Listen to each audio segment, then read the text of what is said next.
Hey everybody, it's A, and today we're going to be talking about synesthesia, which is a thing that I have, and I find it really, really cool, and some other people do, so I kind of wanted to talk about it. What is synesthesia, you may ask?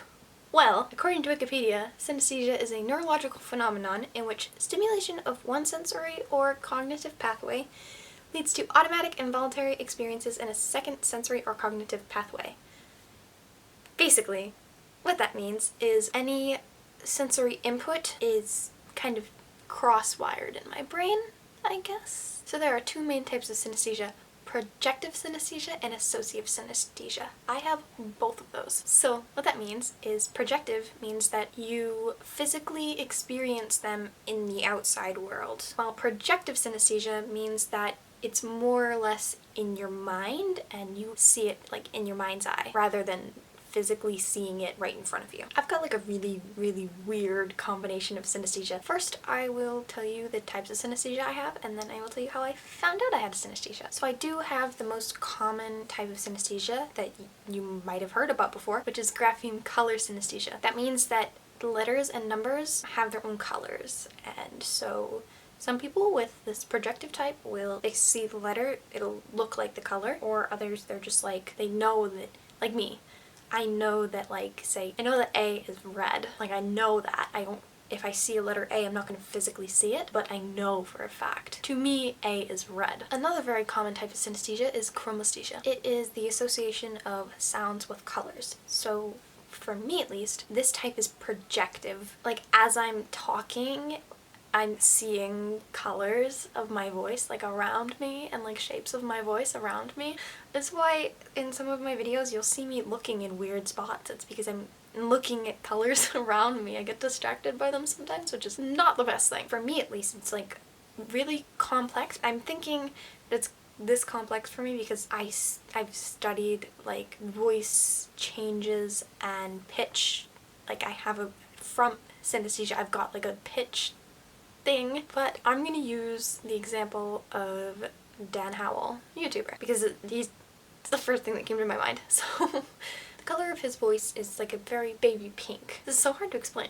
If I watch his videos and he puts on sort of like a higher pitched voice, his the color of his voice that I'll see in front of me and that I'll associate is more transparent. And this happens for everyone, and I'm just using his color as an example. But say he's talking like a lower voice or like a lower toned pitch voice, the color will be more vibrant. Could just be me. Synesthesia is weird, but that one is pretty cool. It can be very, very distracting sometimes though.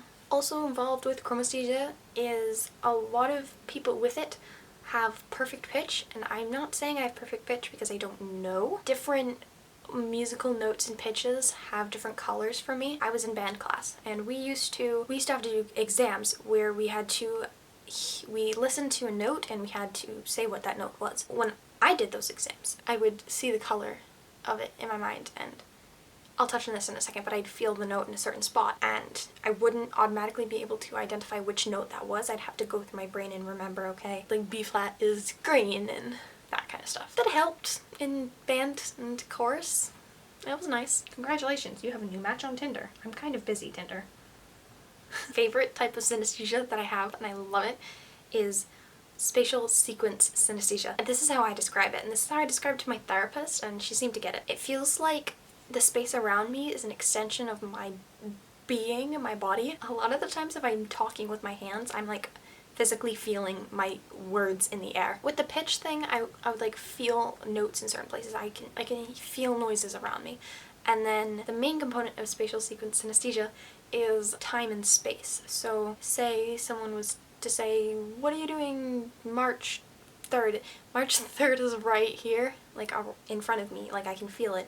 March is like around here, January's like over here, February's here. It kind of is like a diagonal. Say I'm in like a history class and they're talking about 1879. 1879 is over here in my timeline.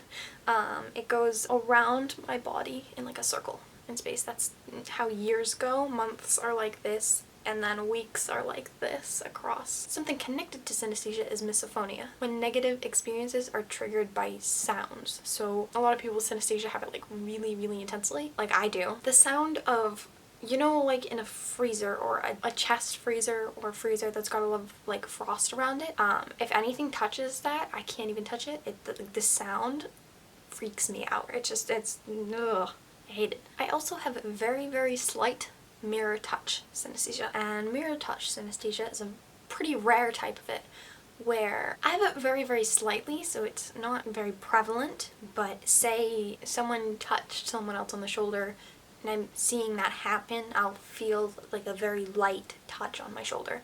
It's so weird. But like, oh, the time thing that I was talking about was more spatiotemporal synesthesia than spatial something else synesthesia. There have been over 80 types of synesthesia reported, so it varies so much, and it is almost never the same with two people. So how did I find out I had synesthesia? If you've ever heard of the author Wendy Mass, she was coming to my middle school in 6th grade. All of the English teachers were told to have the kids read her books. I read a lot, so any Wendy Mass book I could get my hands on, I read it. I actually have a ton of her books still on my shelf. You can't see it. One of her books is called Mango-Shaped Space. The main plot isn't about synesthesia, but it is a pretty big plot point, I guess. But the main character has synesthesia, and that's how I found out what synesthesia was. I read that and I was like, oh my god, that's not normal. I just thought that that's how everyone processed things and thought about things and heard things and saw things. I went to my father and I was like, oh my god, look, I think I have this. It's like really cool, and I'm like excited and hyped about to learn more about this. He pretty much just dismissed me and was like, no, you don't have that. You're just making stuff up. So I was like, little 6th grade me, I was like, okay, I guess that's true then, because you said it, it must be true. Pretty much just dismissed me and was like, you don't have that, so just shut up about it. So I did. Until 2 or 3 years ago, when I reread A Mango-Shaped Space, and I was like, oh yeah, this is a thing, I forgot about this. I really actually do have this. Like, I know for a fact that I relate to this, I have this. I just kind of pushed aside, didn't think about it. I was like, this is just the thing. Your synesthesia can change and evolve as you get older. So I started noticing it more. And I don't know if it was it changing and evolving or me just being more aware of it and paying attention to it. And so I think about a year ago, I said to my mom, I was like, you know how when you look in a light, you like see spots? She was like, yeah, where are you going with this? I was like, what color are they? She's like, what do you mean, what color are they? And I was like, I like see colors like a lot, and I just want to know if it's like just like maybe it's just like me looking into a light and seeing color. And she was like, what are you talking about? I was like, oh, okay, then I guess this is synesthesia. This is not just me looking into a light seeing color. And then I started researching it more and going on Tumblr. Actually, there's a decently large community of people with synesthesia on Tumblr, and it's really cool. I love talking to them. I know some people's synesthesia really bothers them and they do not like it, but I love mine. I think that's about it. Hope you enjoyed this. Hopefully I got this up on March 2nd. I'm kind of continuing vedim? Is that what it's called? Vedim? I'm trying to make a video every day this month. We'll see. We'll see if I do it. If you have any questions about synesthesia in general, or my synesthesia, you can leave them in the comments down below. Just don't ask me what color your name is, because that is the most common question I get, and it gets a wee bit annoying. You can talk to me about synesthesia on my Twitter, my Tumblr, Instagram, whatever you want. Comment down below.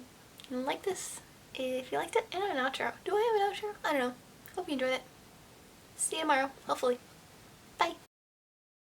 Hopefully, after recording myself posing for a minute and a half, I got one fucking thumbnail. Let's hope.